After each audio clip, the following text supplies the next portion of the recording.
Commodity investment ही safe आहे का एक ट्रॅप आहे? कमोडिटीमध्ये काय येतं प्रामुख्याने जर पाहिलं तर त्याच्यामध्ये गोल्ड, सिल्वर आणि क्रूड ऑइल याचा समावेश आहे.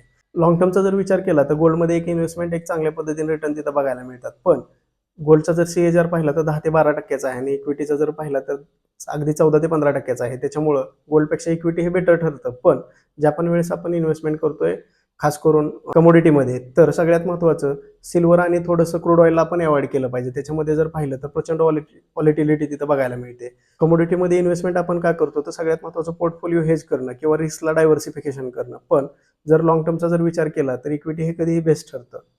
आपण जर गोल्डचा चार्ट पाहतोय तर गोल्डच्या चार्टमध्ये जर पाहिलं तर आपल्याला एक बऱ्याच वेळा आपल्याला तिथं कन्सॉलिडेशन बघायला मिळते आणि सगळ्यात महत्त्वाचं ज्या पण वेळेस वॉर असेल, क्रायसिस असेल अशा कंडिशन होतात त्याच्यामध्ये एक सडनली रॅली बघायला मिळते. पण प्रत्येक वेळेसच कंटिन्यू त्याच्यामध्ये त्या पद्धतीनं रॅली राहील का तर नाही.